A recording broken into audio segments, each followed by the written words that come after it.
चला, good morning student. आज आपण बघणार आहोत हृदयासंबंधी असणारे रोग. ठीक आहे, बघा त्याला आपण काय म्हणतो, डिसीजला काय म्हणतो आपण, रोग असं म्हणतो. बरोबर आहे. मग आता आपल्याला आज 3 रोग बघायचे आहेत. बघा, पहिला रोग बघायचा आहे त्याला म्हणतो आपण हायपरटेन्शन. दुसरा जो रोग बघायचा आहे त्याला म्हणतो आपण अॅथेरोस्क्लेरोसिस, लक्षात. आणि तिसरा जो रोग बघायचा आहे त्याला म्हणतो आपण एंजिना पेक्टोरिस नावाचा रोग बघायचा आहे. त्याला काय म्हणतो आपण, हाय ब्लड प्रेशर असं म्हणतो.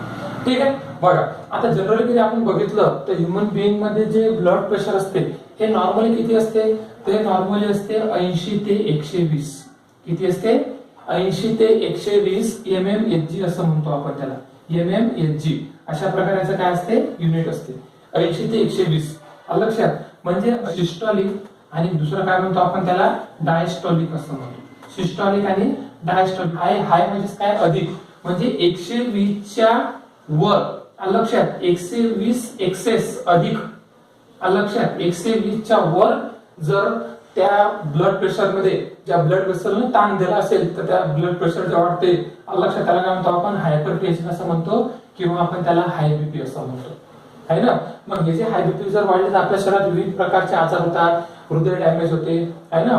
नंतर किडनी डॅमेज होते, आहे ना. आपल्या डायजेस्टिव्ह म्हणा पूर्ण आपल्या शरीरावर याचा इम्पॅक्ट पडते. कशाचा, तर त्या हायपरटेन्शनचा. कशाचा, हायपरटेन्शनचा. तर त्यालाच काय म्हणतो आपण, हाय बीपी असं म्हणतो. बरोबर आहे. चला, आता दुसरा जो आजार आहे तो आहे आपला अॅथेरोस्क्लेरोसिस नावाचा. बघा, अॅथेरोस्क्लेरोसिस म्हणजे काय, आता आपलं जे हृदय आहे त्या हृदयाला जो ब्लड सप्लाय करणाऱ्या ज्या रक्तवाहिन्या असतात त्या कोणत्या असतात, एक असतात आर्टरी, दुसऱ्या काय असतात, व्हेन असतात. बघा, आता ह्या ज्या आर्टरी आणि ज्या व्हेन, बघा 2 प्रकारच्या रक्तवाहिन्या असतात, लक्षात. बघा कोणकोणत्या, तर आपल्या शरीरामध्ये जे हृदयापर्यंत रक्त पोहोचणाऱ्या किंवा सोडणाऱ्या 2 प्रकारच्या असतात. एक असतात आर्टरी असं म्हणतो आपण त्याला, आर्टरी. आणि दुसऱ्या काय असतात, व्हेन असं म्हणतो. आपण बघितलं आपल्या शरीरातली सर्वात मोठी जे व्हेन आहे, लक्षात, ते कोणचे आहे, बघा वरचे असते सुपेरियर, खालचे असते इन्फेरियर व्हेना कावा.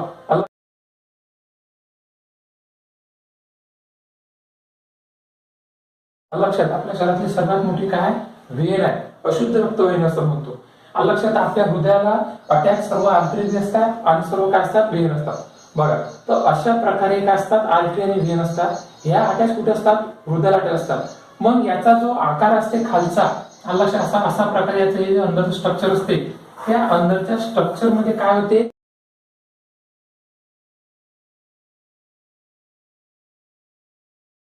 बघा हे अंदरचं स्ट्रक्चर, हे याचा आतमधला जो आपला आतमधलं स्ट्रक्चर आहे त्याच्यामध्ये काय होते, थिकनेस वाढते. लक्षात, थिकनेस वाढल्यामुळे याचा जो आतमधला जो व्यास असते तो व्यास काय होते, कमी होते. लक्षात, म्हणजेच काय, आणि त्याच्यामुळेच काय होते, रिड्यूस ब्लड सप्लाय होते. म्हणजे हृदयापर्यंत जो रक्त सप्लाय आहे तो काय होते, कमी पोहोचते. लक्षात, आणि कमी पोहोचल्यामुळे बाकी शरीरावर त्याचा काय पडते, इम्पॅक्ट पडते. तर या आपल्या हृदयापर्यंत रक्त हे कमी पोहोचल्यामुळे जो होणारा जो आजार आहे त्या आजाराला काय म्हणतो आपण, अॅथेरोस्क्लेरोसिस असं म्हणतो. म्हणजेच काय, पेन म्हणतो आपण त्याला. पेन म्हणजेच काय म्हणतो आपण त्याला, दुखणे असं म्हणतो. पेन म्हणजेच काय, दुखणे. आणि पेक्टोरिस म्हणजेच काय, चेस्ट रिजन. पेक्टोरिस म्हणजेच म्हणतो आपण त्याला चेस्ट रिजन. म्हणजेच काय म्हणतो आपण त्याला, भाग. चेस्ट म्हणजेच काय, छाती असं म्हणतो आपण त्याला. लक्षात, म्हणजेच काय म्हणतो आपण त्याला, छातीमध्ये दुखणे. छातीमध्ये दुखणे असं म्हणतो आपण त्याला, छातीमध्ये दुखणे. तर असा जो आजार आहे त्याला म्हणतो आपण एंजिना पेक्टोरिस असं म्हणतो.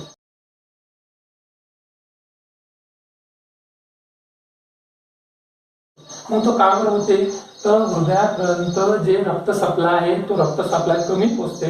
कशामुळे, तर अशा प्रकारे ज्या काय असतात, ब्लड वेसल असतात, त्या ब्लड वेसल आतून काय होतात, जाळतात. काऊन चालवतात, त्याच्यामध्ये कोलेस्ट्रॉल जमा होते आणि त्याच्यामुळे हृदयापर्यंत रक्त कमी पोहोचल्यामुळे छातीत काय होते, दुखायला लागते. तर असा जो आजार आहे त्या आजाराला काय म्हणतो आपण, एंजिना पेक्टोरिस असं म्हणतो.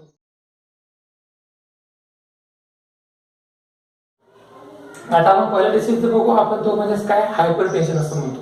बघा, HYPR, हायपर म्हणजे अधिक, लक्षात, टेन्शन, लक्षात, त्याच्यावर असलेला ताण. कशावर, ब्लड प्रेशर असणारा ताण, त्याला म्हणतो आपण हायपरटेन्शन असं म्हणतो. किंवा आपण त्याला काय म्हणतो, आपण हाय बीपी सुद्धा असं म्हणतो. काय म्हणतो आपण त्याला, high BP, high blood pressure असं म्हणतो. ठीक आहे. सर आता आपण एक वाक्य बघू. द पर्सिस्टंट कंटिन्युअस राईज म्हणजे काय म्हणतो आपण त्याला वाढणे असं म्हणतो. राईज म्हणजे काय वाढणे in blood pressure is called high blood pressure or hypertension. High blood pressure म्हणजे हाय बीपीला काय म्हणतो असतो आपण हायपरटेन्शन असं म्हणतो. आणि ते पर्सिस्टंट म्हणजे काय कंटिन्युअस काय होत असते वाढत असते. आपल्या शरीरामध्ये जो रक्तदाब आहे रक्तवाहिन्यामध्ये तो रक्तदाब कंटिन्युअस वाढत जर असेल तर त्यानंतर होणारा जो आजार आहे त्या आजाराला काय म्हणतो आपण हायपरटेन्शन असं म्हणतो. बरोबर आहे. चला पहिला पॉईंट झाला. दुसरा पॉईंट आहे बघा सिस्टोलिक प्रेशर. आता तुम्हाला सिस्टोलिक मी सांगितलेलं समजून. सिस्टोलिक आणि डायस्टोलिक.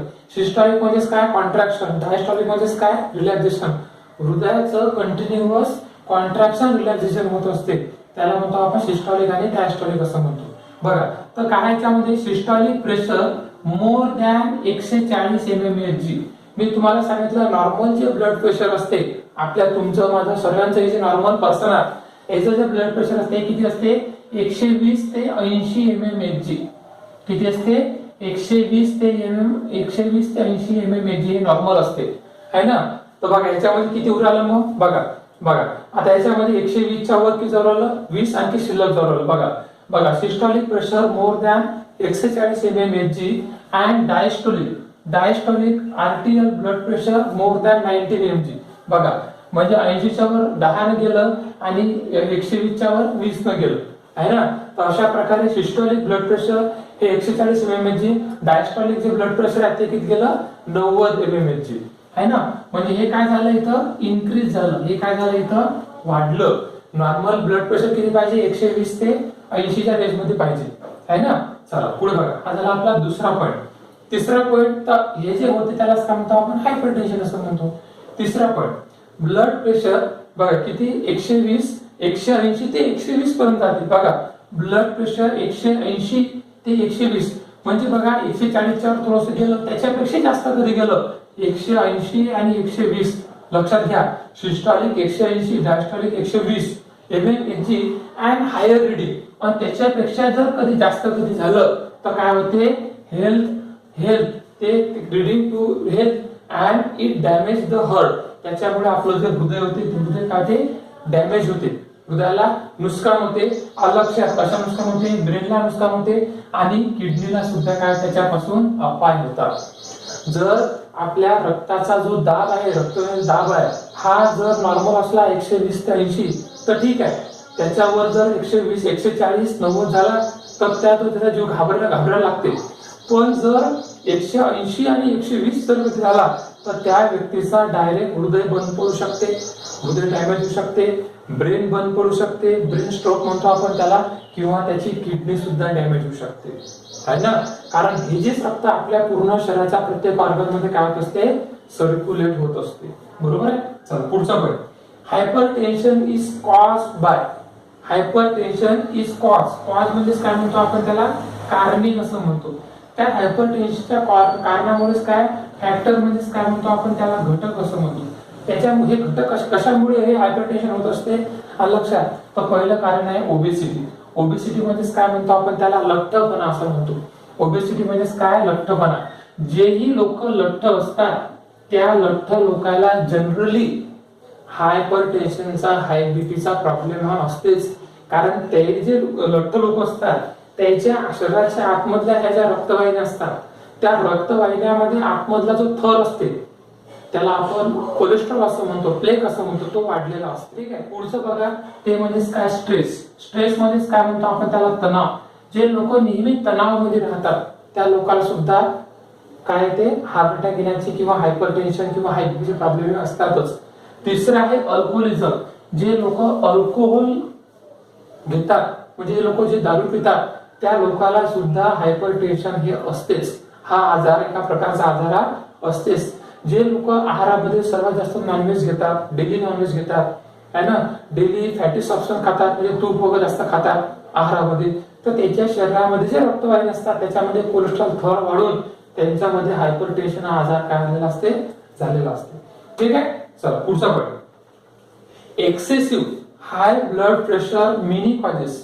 जर तुमच्या शरीरात जास्त हाय बीपी कधी वाढली तर त्याचे भरपूर सारे कारण आलं लक्षात? कोणकोणते कारण? रप्चरिंग ऑफ, त्याच्यामुळे रप्चरिंग ऑफ ब्लड वेसल्स. कशाचं? बघा आईचं, त्याचे डोळे काढतात, कामातून जातात. आलं लक्षात? नेफ्रिटिस, नेफ्रिटिस म्हणजे काय? नेफ्रॉन, नेफ्रॉन हे काम करत नाही. स्ट्रोक पडते, त्याच्या पूर्ण मेंदूला स्ट्रोक पडते आणि अशा लोकांना पॅरालिसिस सुद्धा होण्याचे चान्सेस हे असतात. तर असा जो आजार आहे त्या आजाराला काय म्हणतो आपण? हायपरटेन्शन असं म्हणतो. आलं लक्षात? बघा नॉर्मल ब्लड प्रेशर किती पाहिजे? 120 ते 80 पाहिजे mmHg. ते जास्त झालं 120 140 ते 90 झालं तर त्या व्यक्तीला काय होत असते? थोडासा जीव घाबरायला लागते, दम लागते. ते जर 180 ते 120 झालं तर त्या व्यक्तीला डायरेक्ट हृदय किडनी म्हणा, मेंदू म्हणा, हा डायरेक्ट डॅमेज होऊ शकते. ठीक आहे. हायपरटेन्शनचे कारण काय आहेत? मग ओबेसिटी आहे, स्ट्रेस आहे, अल्कोहोलिझम आहे. आलं लक्षात? असे कारण आलं लक्षात? याचे आणखी बी पूर्ण त्याचे नेफ्रिटिस नेफ्रॉन खराब होऊ शकतात, डोळ्याचे ब्लड वेसल खराब होऊ शकतात, त्याचे डोळे तो आंधळा होऊ शकते आणि शेवटी त्या व्यक्तीला पॅरालिसिस सुद्धा होऊ शकते. पॅरालिसिस म्हणजे काय म्हणतो आपण त्याला? अर्धांगवायू सुद्धा होऊ शकते. ठीक आहे. तर अशा प्रकारे जो आजार आहे त्या आजाराला काय म्हणतो आपण? हायपरटेन्शन असं म्हणतो. आता आपण पुढचं डिसीज पाहू. त्या डिसीजचं नाव आहे कोरोनरी आर्टरी डिसीज असं म्हणतो आपण त्याला. बघा क्वेश्चन आहे short note on coronary artery disease. Disease म्हणजे रोग, आर्टरी म्हणजे काय? शुद्ध रक्तवाहिन्या ज्या वर असतात आहे ना, आणि नंतर आहे कोरोनरी. ठीक आहे. तर आपल्या हृदयाला संबंधित ज्या रक्तवाहिन्या असतात त्याला आपण कोरोनरी आर्टरी असं म्हणतो. त्याचा असणारा रोग त्याला आपण कोरोनरी आर्टरी डिसीज असं म्हणतो. ठीक आहे. चला हा किती मार्काचा क्वेश्चन आहे? 2 मार्कासाठी. किती पॉईंट पाहिजे? 4. ठीक आहे. चला पहा आन्सर. पहिला point, it is also non as atherosclerosis असं म्हणतो.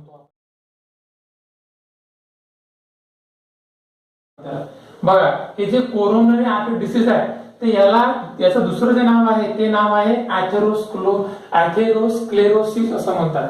एक्झाम मध्ये कधीच कोरोनरी आर्टरी विचारत नाही. ते काय विचारतात? एथेरोस्क्लेरोसिस विचारतात. घुमून विचारतात क्वेश्चन. ठीक आहे. तर बघा याच्यामध्ये काय होते मग? अशा प्रकारे तुम्हाला दिसत आहे काय? रक्तवाहिन्या. या रक्तवाहिनीमधल्या आतमधला जो घेर आहे त्याला आपण लुमेन असं म्हणतो. त्या लुमेन मधून काय होत असते? ब्लड वाहत असते. तो जो भाग असते ब्लड वाहण्याचा, त्याच्यामध्ये काय सर्व ब्लड आहे.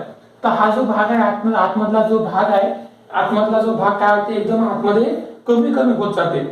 तर त्या कमी कमी होणारा जो आजार आहे त्याच्यामुळे हृदयाला जे होणारे जे त्रास आहे अशा प्रकारचे लक्षण दिसतात त्या आजाराला काय म्हणतो आपण? एथेरोस्क्लेरोसिस असं म्हणतो. आहे ना. चला बघा पुढचा point, it is cause narrowing. Narrow म्हणजे काय म्हणतो आपण त्याला? अरुंद. कॉज म्हणजे काय म्हणतो आपण त्याला? कारणे. काय कारणे आहेत मग? Narrowing coronary artery. त्याचं काय ते अरुंद होते. लक्षात? So that blood supply to the heart is reduce. आणि हे जे आतमधून त्याचा जो व्यास असते तो कमी कमी होत जाते. आणि त्या कमी कमी व्यास होत गेल्यामुळे हृदयाला जे रक्त पोहोचते, लक्षात? Blood supply to the heart. हृदयाला जे रक्त पोहोचते ते कसं पोहोचते? तर ते कमी पोहोचते.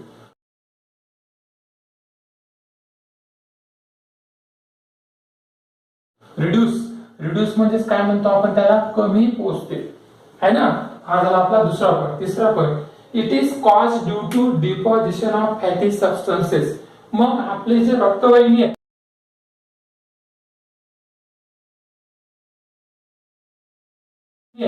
आता हे जे रक्तवाहिनीच्या आतला जो घेर आहे तो घेर काय ते वाढत चालते आणि त्यातलं जे छिद्र आहे ते छिद्र काय ते कमी कमी होत चालते. असा जो आजार आहे त्याला काय म्हणतो आपण? एथेरोस्क्लेरोसिस असं म्हणतो. मग ते कशामुळे होते? तर बघा इट इज कॉज म्हणजे कारण. ड्यू टू कशामुळे? Deposition of fatty substances. तुम्ही आहारात जर जास्त तेलकट तुपकट पदार्थ कधी खात असाल, तुम्ही आहारात जास्त चरबीयुक्त जर कधी खात असाल तर त्याच्यामुळे जे आपल्या रक्तवाहिनीमध्ये जो थर होते त्या थरला काय म्हणतो आपण? त्या थरला म्हणतो आपण प्लेक असं म्हणतो. तुम्हाला दिसत आहे हा पूर्ण थर, त्या थरला काय म्हणतो आपण? प्लेक असं म्हणतो. प्लेक है ना. किंवा आपण त्याला कोलेस्ट्रॉल सुद्धा असं म्हणतो. डॉक्टर लोक ज्या लोकांना हृदयाचे प्रॉब्लेम असतात त्या पेशंटला डॉक्टर प्रत्येक वेळेस कोलेस्ट्रॉल चेक करायला सांगते. है ना. तर ते कोलेस्ट्रॉल म्हणजे काय म्हणतो आपण त्याला? प्लेक असं म्हणतो. ठीक आहे बघा. On the inner wall of the artery, inner wall म्हणजे काय, आतली जे वॉल आहे, भिंत आहे आर्टरीची, लक्षात बघा त्याच्यावर एक असतात ते प्लेक हे प्रेझेंट असतात. पुढे बघा पुढचं पॉइंट, द प्लेक ग्रो, तो वाढत राहते कंटिन्युअस, लक्षात. Heart muscle can not get the blood or oxygen is needed, त्याच्यामुळेच आपलं जे हृदय आहे त्या हृदयाचे जे मसल्स आहेत, कोणते मसल्स हृदयाचे, तर ते असतात कार्डियक मसल. त्या कार्डियक मसलला ऑक्सिजन भेटत नाही आणि तो ऑक्सिजन कोण आणत असते, ब्लड आणत असते. ब्लड मधला कोणता ग्राम आणत असते, आरबीसी आणत असते. तर ब्लड कमी झाल्यामुळे, ऑक्सिजन कमी झाल्यामुळे त्या व्यक्तीच्या हृदयामध्ये नेहमी दुखत असते, आहे ना. तर कशामुळे आहे, ऑक्सिजन त्याची गरज असते, ते गरज त्याला पूर्ण होत नाही. Can not get the blood, त्याला ते रक्त भेटत नाही, लक्षात. आणि शेवटचा point, coronary artery disease is leading, त्याच्यामुळे लीडिंग कॉजेस, कारण काय, कारण त्याच्यामुळे डेथ. डेथ म्हणजे काय, त्या पेशंटचं मरण सुद्धा होऊ शकते, त्या पेशंटचा मृत्यू सुद्धा होऊ शकते. तर असा जो आजार आहे त्या आजाराला काय म्हणतो आपण, कोरोनरी आर्टरी डिसीज असं म्हणतो. म्हणजे त्या पेशंटची जे रक्तवाहिन्या आहेत हृदयाला सप्लाय होणाऱ्या, त्या रक्तवाहिन्यामध्ये आतला जो थर आहे, दिसते, आतला जो थर काय ते वाढत चालते, तो आतला थरला म्हणतो आपण प्लेक असं म्हणतो, इनर वॉल ऑफ आर्टरी. त्याच्यामुळे त्याच्या शरीरामध्ये, हृदयामध्ये रक्त कमी पोचते, रक्त कमी पोचल्यामुळे ऑक्सिजन कमी पोचते आणि कालांतराने ते पेशंट काय होतात, दगावण्याचे किंवा मरण पावण्याचे चान्सेस जास्त असतात. असा जो होणारा जो आजार आहे त्या आजाराला म्हणतो आपण एथेरोस्क्लेरोसिस असं म्हणतो किंवा कोरोनरी आर्टरी डिसीज सुद्धा असं म्हणतो. तिसरा आजार पाहू, त्या आजाराचं नाव आहे एंजिना पेक्टोरिस. बघा त्या आजाराचं नाव आहे एंजिना पेक्टोरिस नावाचा आजार आहे. बघा मग कॉजेस, कारण काय, त्याचे लक्षणं काय ते आपण बघणार आहोत एंजिना पेक्टोरिस मध्ये. बघा एंजिना म्हणजे काय म्हणतो आपण, त्याला पेन असं म्हणतो. बघा angina, angina means pain. Pain म्हणजे काय म्हणतो आपण त्याला, दुखणे, काय म्हणतो आपण त्याला, दुखणे असं म्हणतो, है ना. आणि पेक्टोरिस, पेक्टोरिसचा अर्थ होते चेस्ट रिजन, छातीचा भाग, लक्षात. छातीच्या भागात दुखणे त्यालाच म्हणतो आपण एंजिना पेक्टोरिस असं म्हणतो.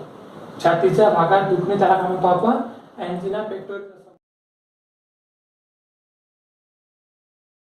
म्हणतो. बघा इज पेन इन चेस्ट, कुठं दुखते, तर ते दुखते छातीमध्ये दुखते, लक्षात. डिस्कम्फर्ट, लक्षात. ऑर टाइटनेस, टाइटनेस म्हणजे काय, छातीमध्ये भारी भारी सारखं, अस्वस्थ सारखं वाटते, लक्षात. दॅट ऑकर, हे कशामुळे घडते, due to reduction of blood supply,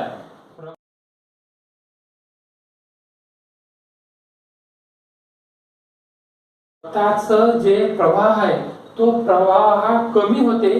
त्या प्रवाह कमी झाल्यामुळे छातीमध्ये जड सारखं वाटणं, अस्वस्थ सारखं वाटणं किंवा छातीत दुखणं, असं जे आजार, असा जो आजार आहे त्या आजाराला म्हणतो आपण एंजिना पेक्टोरिस असं म्हणतो. त्याचंच नाव आहे, एंजिना म्हणजे दुखणे, पेक्टोरिस म्हणजे छातीच्या भागात, आहे ना. असा जो आजार आहे त्या आजाराला काय म्हणतो आपण, एंजिना पेक्टोरिस असं म्हणतो. ठीक आहे, चला पुढे बघा पुढचा point, the pain may spread. Spread म्हणजे काय म्हणतो आपण त्याला, पसरणे असं म्हणतो.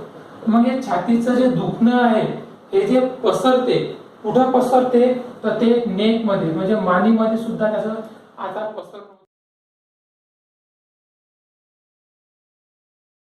नंतर लोअर जॉ, लोअर जॉ म्हणजे काय म्हणतो आपण त्याला, जबडा असं म्हणतो, लक्षात. बघा आपला जो हा खालचा जबडा, हा जबडा सुद्धा दुखायला लागते. लेफ्ट आर्म, आर्म म्हणजे काय म्हणतो आपण त्याला, हात असं म्हणतो. आणि लेफ्ट म्हणजे काय म्हणतो आपण त्याला, डावा, डावा हात सुद्धा काय ते दुखायला लागते. नंतर लेफ्ट शोल्डर, शोल्डर म्हणजे काय म्हणतो आपण त्याला, खांदा असं म्हणतो, लक्षात. हा जो खांदा असते आपला, खांदा सुद्धा काय होते, दुखायला लागते. तर म्हणजे छातीचं दुखणं ते पसरत पसरत पसरत जाऊन खांद्यामध्ये, हातांमध्ये, तळव्यांमध्ये, पायांमध्ये दुखायला लागते. असा जो आजार आहे त्याला म्हणतो आपण एंजिना पेक्टोरिस असं म्हणतो. ठीक आहे, चला हा झाला आपला दुसरा पॉइंट. तिसरा point, the pain usually result from, त्याचा परिणाम होते एक्झर्शन वर, लक्षात. तुमचं एक्झर्शन आहे, जे वर्कआउट आहे, when there is a more demand of oxygen, ज्यावेळेस आपण जास्त एक्झर्शन करतो किंवा जास्त काम करतो तर त्यावेळेस आपल्या हृदयाला ऑक्सिजन सप्लाय काय असते, जास्त पाहिजे असते. But supply does not meet the requirement. पण जसं आपलं काम आहे, जसं आपलं एक्झर्शन आहे, तसं आपल्या हृदयाला ऑक्सिजन सप्लाय जास्त पाहिजे असते आणि तो सप्लाय कमी भेटते आणि त्या कमी भेटल्यामुळे छातीमध्ये काय होते, दुखायला लागते. बरोबर आहे, लक्षात. नंतर चौथा point, angina pectoris pain disappear with the rest. मग ज्यावेळेस असं ज्या व्यक्तीला एंजिना पेक्टोरिस आजार आहे तर त्या व्यक्तीने जर कधी रेस्ट केला, रेस्ट म्हणजे काय म्हणतो आपण त्याला, त्या व्यक्तीने जर कधी आराम कधी केला तर त्या व्यक्तीचं दुखणं काय होऊन जाते किंवा तात्पुरतं काय ते कमी होते. तर असा जो आजार आहे त्या आजाराला काय म्हणतो आपण, एंजिना पेक्टोरिस असं म्हणतो. सरळ सरळ छातीमध्ये काय त्याचं दुखणं असते आणि त्याचं ते दुःख आहे, छातीतलं जे दुखणं आहे ते हळूहळू काय होते पूर्ण बॉडीमध्ये पसरत चालते. तर असा जो आजार आहे त्या आजाराला काय म्हणतो आपण, एंजिना पेक्टोरिस असं म्हणतो. ओके. दुसरं बघितलं आपण कोरोनरी आर्टरी डिसीज, त्याला आपण अथेरोस्क्लेरोसिस असं म्हणतो. आणि तिसरा जो आजार बघितला आपण एंजिना पेक्टोरिस असं म्हणतो. ठीक आहे. चला उद्या बघू आपण आता ECG. ओके.